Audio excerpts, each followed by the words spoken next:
Hello. In this session, we're going to cover the settings of the source monitor and program monitor. I'm Iman and welcome to the complete Premiere Pro tutorial from 0 to 100.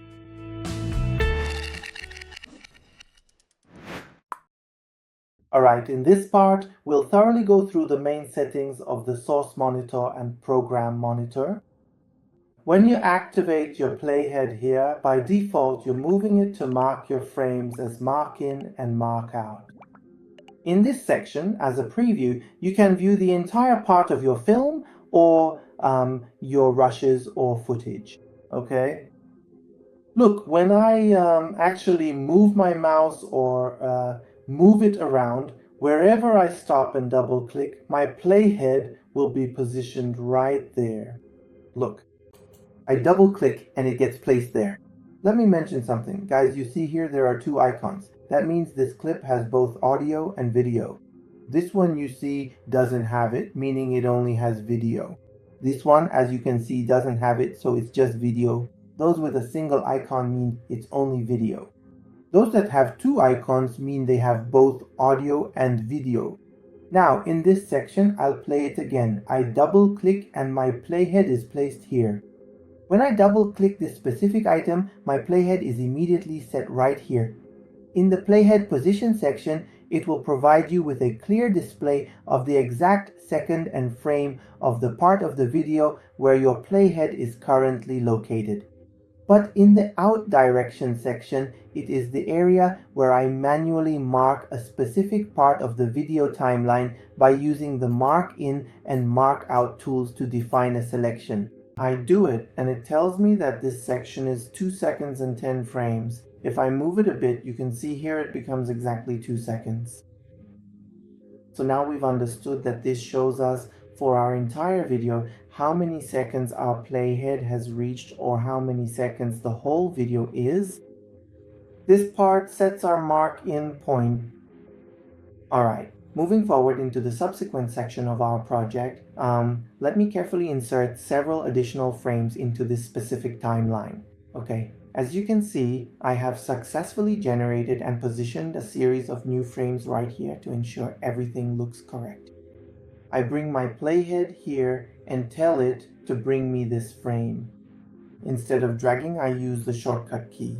Look, when I bring in this video, if I press this option, if I click, it actually brings the video to where my playhead is. If I move my playhead here, it will be placed here. If I press the dot or period button, it brings it exactly to the playhead position. Or for example, if I put it here and press the playhead again. For me, that circle underneath means the continuation of that.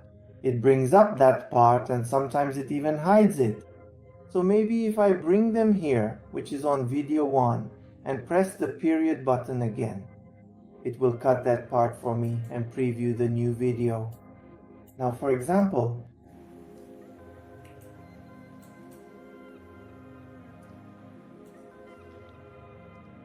should I delete a few of these here? Why? Let me bring this here. If my playhead is between two cuts and I want my clip to be placed right between them, I can use the comma shortcut key or this insert button and it will put it right in the middle of the two. Okay? The shortcut keys for these two are comma and dot. Alright, now I'll go to settings or this wrench icon. The first option, gang source and program. When it's enabled, your playheads move together. In my opinion, it's a useless option because you can't really have both the source monitor and the program monitor moving at the same time, so it's not very practical. The composite video option is where you view things as video, meaning if I bring in a logo, actually the composited video is shown to us. If I want to see this logo as an alpha to know which areas it covers, I can make it alpha so I know where it is placed in my image. Okay, I'll put this on the video. There's an option here. Let me mention it now, that's better. If you don't want this black background, guys, if you turn on the transparency grid, it becomes like a PNG for you. See? You can enable or disable it. It's here as well. Okay? Alright, for now we don't need this. The play resolution is here. Look, Premiere has chosen for you to set it to half. If your computer can't handle it, choose 1/4 or 1/8. What effect does it have? It makes Premiere, let's say your system is weak, so that it doesn't freeze or actually crash and close. It has absolutely nothing to do with your output. Premiere itself by default sets it to half, meaning it lowers the quality of your video so you can edit more smoothly without freezing and then continue working. It has nothing to do with your output either. The pause resolution option is usually set to full. It says if you want, even when you stop or pause, you can lower its quality, which has no effect. You can set high quality playback to the highest quality and see your video in high quality. What is loop? When you enable loop, just like on all monitors, it keeps playing from the beginning for you and doesn't stop. It just repeats over and over again.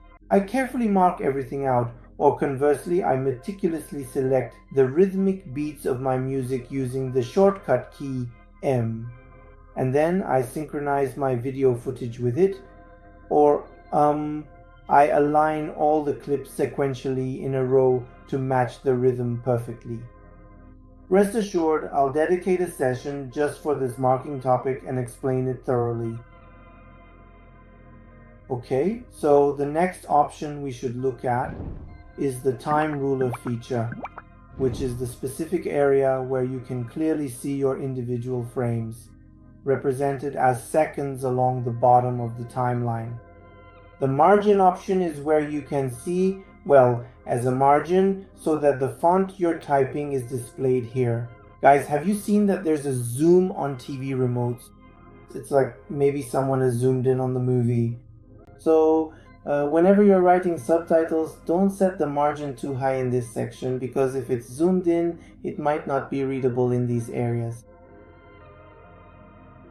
Alright, I talked about the transparent guide and the grid. Overlay is where it shows the card details here. In the settings section, you can also change its settings. For example, I set this to none, and you can change these sections for yourself. Alright, now let's move on to the source monitor. It says, guys, this section also shows your entire timeline just like this one. So what's the difference? This part shows your video, how many seconds it is, and how many frames it consists of. This section shows your timeline, indicating up to which second it covers and has "you're working." What's this one? That's the same as mark in or mark out. Let me, here, I set the mark in and mark out for my output and told it to export this section for me. Here it also shows me that your output here is 45 seconds.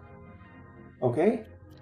Alright, I already explained this option to you in that section I talked about alpha. Oh, this option is really important. Hey guys, have you ever wondered what exactly happens when I split this specific part into two separate sections? Well, the main reason I'm doing this is because I really want to carefully correct and enhance all the colors throughout my entire film.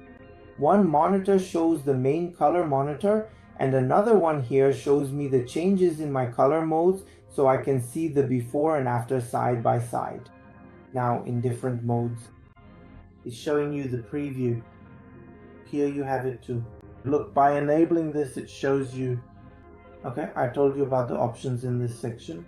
I talked about the loop. I explained these parts to you. I told you about transparent. This section is almost no different from that one, and you can have it too. Let me select this one. You have the ruler roll option, which you can add. You can configure and manage your ruler, grid, or guide layout configurations. Here, you can choose to deactivate the feature entirely, or you can clear it so it's not cluttering your workspace view. Snap and period is for your monitor, which is fully visible. It's not very useful, and I pass by it. Oh, this one is just like the other and it's visible. Now guys, I haven't told you much about this plus sign. This is the specific area and where it shows you all of these symbols. You can add some of these other symbols, for example, your margin. Drag and remove this place section. Well, usually you work with the space key. Remove this from wherever you don't want it. These symbols are for spacing that gets created. For example, you can click on any section you want to activate and press the OK button. Well, this is your personal preference, what things you want to add or remove. This part means it spaces things out for you so you know which section of the grid it belongs to. Well, I hope this session's tutorial, I hope it was helpful for you. If you're new to my channel, please like, subscribe, and hit the bell icon. Until the next session, goodbye.